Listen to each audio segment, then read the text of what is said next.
Oy, shout out everyone. Maraming salamat sa inyong lahat dyan sa patuloy sa pagsuporta sa ating munting channel, Kalingap Super Mario, no? Shout out muna sa lahat ating mga live viewers dyan sa Pilipinas at lalong-lalo na sa mga OFW nating mga mosang, mga chismosa. Yes, for today's video mga Kalingap, for today's reaction video mga Kalingap, no? Reaction na natin itong upload ni Kalingap JJ, no? Ang totoong kalagayan sa mata ni Kuya Pure Health, no? Huwag nating patagalin pa. Okay, pakinggan natin at reaction na natin itong upload ni Kalingap JJ mga Kalingap. Okay? Play. Tapos yun. Pure, kasi kumusta ka? Ayos lang, medyo ano pa rin, Mm. nagre-recover. Pero kuya nakikita mo man yung yung kanan mo. Ito nakakita, ito ang hindi pa. So, lagi siyang no? Ano pa din Nagluluha. siya? Nagululuha. Pero hindi na siya kagaya dati na, di ba, nung naka ano siya talaga. Bilog na bilog yun, tapos Oo. pulang-pulang. Kikita ko sa... Nakatakom yung ano niya, taka pikit. Ngayon, nilidilat ko na siya. Pero Pero nakikita ko maga pa rin, no? Maga pa rin yung right side na mata ni Kuya Pure Health mga Kalingap, no? So need pa talaga niya ng mag-inom ng gamot. Although meron namang gamot na nireresita ng doktor, pero need pa talaga yan ng pahinga, and then ipapa-check up ulit kasi until now maga pa rin yung mata ni Kuya Pure Health, di ba? Kasi medyo nakailang linggo na siguro ito, no? Itong mata ni Kuya Pure Health, and then until now pula pa rin yung mata niya, and then hindi pa rin siya masyadong nakakakita. Di ba? So kawawang-kawawa si Kuya Pure Health mga Kalingap, no? Sa totoo lang, no? And then hopefully, no, yung gamot na iniinom ni Kuya Pure Health is nakakatulong talaga na medyo kahit papano is mabalik sa normal yung mata niya. Okay? So tuloy tayo. nakakita na siya kuya. Hindi pa rin, maano pa rin eh, madilim pa rin eh. Di ba? Pulang talaga Dilim eh, hindi ko pa rin maninag yung ano. Mm. Pero magkano ako sa doc, magkapa-appointment ulit. Oh, tama 'yun, tama. Magkapa-ano ko ulit, baka Kapag second option Oo. ako. Yes. kung ano ang ano niya. Kasi nung nakaraan baga gusto ng turukan, Mm. yung injection na sa mata. Uy, Kaso parang matakot ako eh. nakakatakot 'yun. Sabi ni Kuya Pure Health daw, tuturukan daw, injeksyonan yung mata. No, parang delikado sa tingin ko. Pero kung doktor naman ang nagsasabi, kasi meron namang espesyalista talaga diyan eh. Espesyalista sa mata. So, I think kung papayag or magkakasundo sila sa doktor, and then yung sinasabi ni Kuya Pure Health na ituturok sa mata, so depende na lang kung papayag. Kaso sabi ni Kuya Pure Health, natatakot siya. Kahit ako, natatakot din ako. Bakit? Sensitive kasi ang mata na nating mga tao, mga Kalingap, no? Okay, pero kung yun ang sabi ng doktor, para gagaling siya, why not? Pwede naman niyang subukan. Pero yun lang. Kung papayag ba talaga si Kuya Pure Health sa sasabihin ng doktor, kasi nga kung ako parang sa tingin ko parang delikado, no? Natatakot din ako eh. Pero yun nga, kung yun talaga ang makakabuti sa mata niya, go tayo dyan, ha? Go tayo. Okay? Tuloy. Direkta kasi yun sa mata. Sa mata na daw yan, ano. Pero wala naman siyang ibang, ano, yung ano lang talaga, yung tawag dito. Infection lang, wala siyang ibang tama sa mata. Wala. Bakterya siya kuya. Mm. Bakterya daw. Parang O viral. bakterya eh. Virus. Kasi nangatiman lang, tapos paggising ko, So, nangati yung mata ni Kuya Pure Health, no? Nangati, and then maga until now, maga. Wait lang, nag-add escape natin, ha? Okay, continue. kasi nakatulog ako dyan eh. Paggising ko, ano na, parang malabo na siya. Tapos nung nagpa-doktor ako kinamagahan, ay kinabukasan ng umaga, lalo siyang nairita, yung parang nag-ano. Mula talaga sa Oo, namaga talaga siya, maga, tapos pikit na siya. Lalong nawala ng paningin. Ano yung biglaan ko yung gano'n o nag-abot ng ilang araw bago lumaki yung ano? Yung... Ano lang siya eh, kasi di ba ng kaso ako, pagka galing ko sa doktor, Mm. pagaling na yung trangkaso ko, saka naman siya nangati. Tapos yun na, maghapon lang, wala na ako makita. Parang, Meron lang akong sasabihin, no. Hindi kasi ako nakasubaybay nito eh.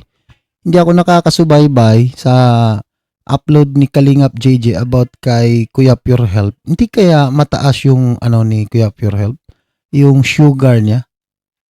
Kasi kadalasan kasi pag may diabetic ka, mata ang naaapektuhan. Kadalasan mga mataas ang sugar sa isang tao, merong naapektuhan ang mata. Okay, kasi tatay ko, diabetic rin siya. Nag-i-insulin siya ngayon.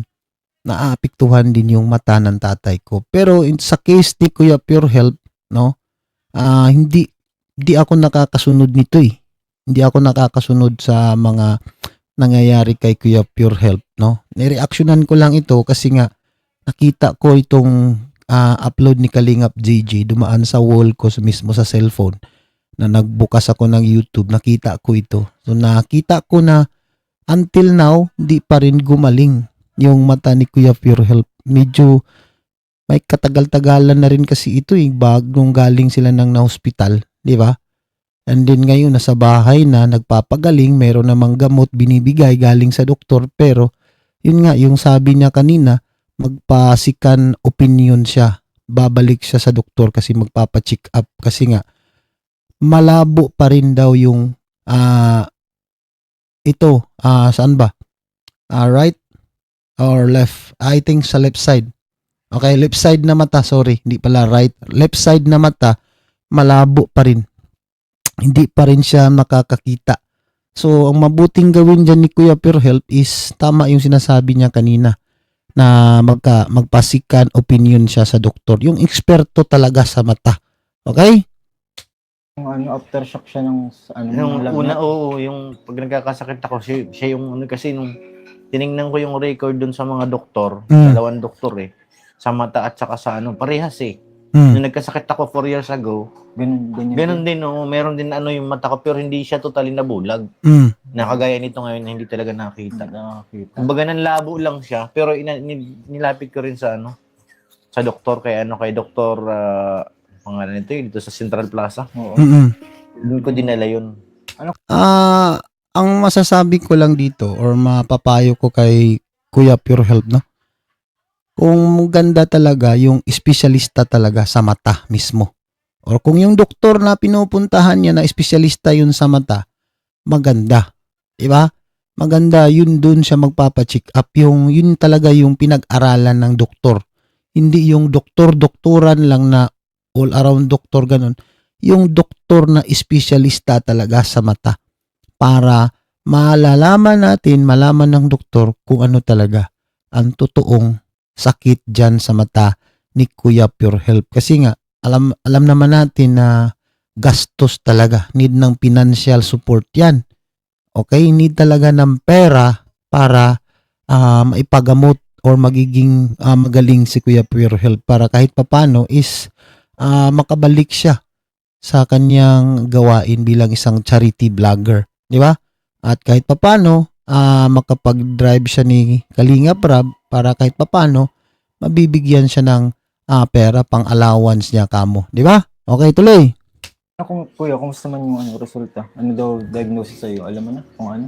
Wala man kasi, puro lang siya Tawag dito yung nagpa-CT scan baga ako tapos nagpa-examine ako ng dugo. Ang lang Normal ko yung dugo mo. Normal lahat. Ang lang talaga is tawag dito yung may tawag sila dun yung cellulitis.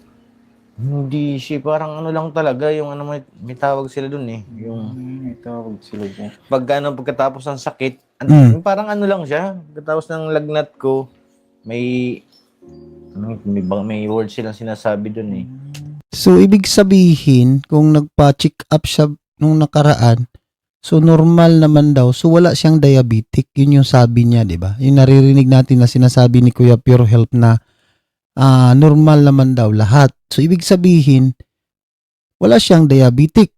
Kamo. Kasi mostly kasi naapektuhan yung mata pag mataas yung sugar mo. Pero sa kasasabi lang ni Kuya Pure Health na wala naman daw, normal naman daw lahat. So, ibig sabihin, dyan lang talaga sa mata niya. So, mas maganda talaga dyan na doon siya magpapacheck up talaga sa eksperto talaga, na doktor, dung doktor talaga sa mata. Yun nga lang, gastos. Yun yung pinaka-importante dyan. Yung pera pampapagamot. Yun yung mahirap kasi madali lang sabihin natin kasi tayo yung nakakakita. Pero yun nga, yung financial ang pinaka-importante dyan. Okay? So, continue natin. Parang may ipapakita si Kalingap JG, no? May mayroon siyang ipapakita ni Kuya Pure Health about dyan sa kanyang mata, no? Pusang na ano kasi tinatamaan yung mata ko. Okay. Kaya Pero kuya, na ano, di ba sabi mo nga, dito ka lagi natutulog, di ba? So, naisip ko, baka may insektong nakakagat din. isa pa rin yun. Baka, kasi parang ano yung makati-kati lang siya. Mm. Tapos, itinulog ko. Hindi mo ginanon. Hindi ko na namalayan kasi, di ba, galing trangkaso, medyo nagre-recover pa ako ay. Basta itinulog ko lang. Paggising ko, para na siyang ano, may hamog na sa paningin ko. May Grabe. Baka din yun, tama yung sinasabi ni JJ, no, na baka napasukan ng insekto or kaya langgam or kinagat, di ba? May mga nangyayari ganyang mga senaryo na natutulog ka, papasok sa tainga mo, papasok sa ilong mo, or nagkataon lang siguro, o yun nga, haka-haka lang So, mas maganda talaga na ipa-check up sa espesyalista na yung doktor talaga sa mata para malaman talaga kung ano yung nangyari dyan sa mata ni Kuya Pure Health. Kasi until now, maga pa rin, pulang-pula pa rin yung mata niya at hindi pa rin siya makakakita ng maayos, di ba?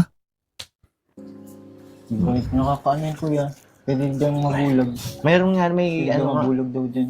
pwede nga daw pag napabayaan daw to, baka maaring kung hindi maagapan, maari daw mabulag Nako. Kaya pala. So kuya, ano ngayon? Grabe ang gamutan mo ngayon. Oo, tuloy-tuloy, puro antibiotic. Di ba nagpa-confine baga ako?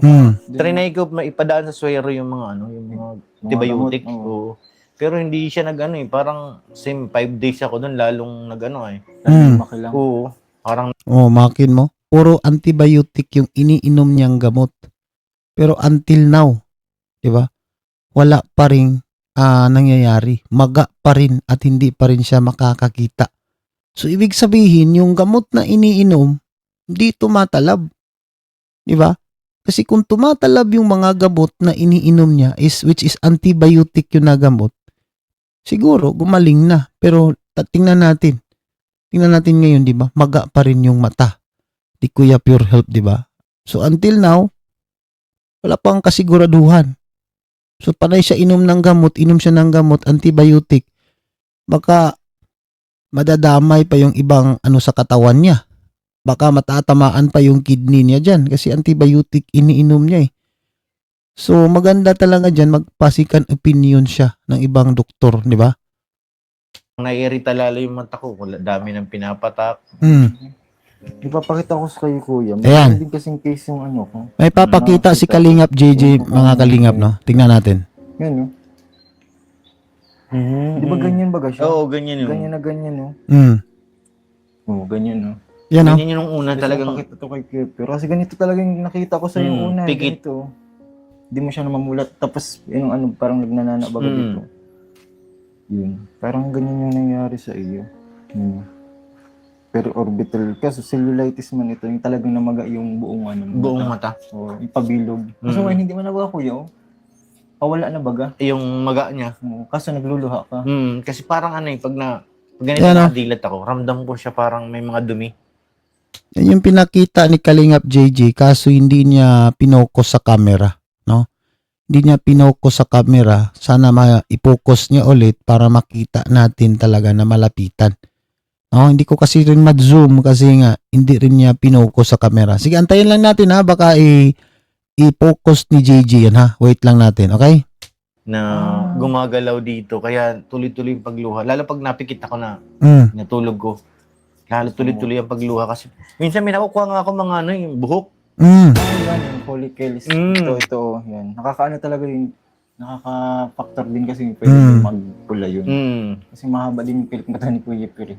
Di, tsaka Kapatid nung din. bro, nagpagupit talaga ako nung araw na yun. Aha. Inalis mo yung mga iba dyan. Nagpagupit lang ako, tapos yun eh, pag uwi ko, yun eh, para siyang Makati. oo. Okay. Dahil nga di sa follicles sa buhok. Baka na ano yun, na tawag nito, mas lalo siyang na ano sa buhok, na infections dun sa buhok. Kasi nga, di ba minsan, nagpapagupit tayo, may mga maliliit talaga na hibla sa buhok na papasok sa ating mata. So, dapat siguro kay Kuya Pure Health, magamit siya ng yung shades or yung goggles na sarado. Hindi katulad nito na shades na bukas pa rin, di ba?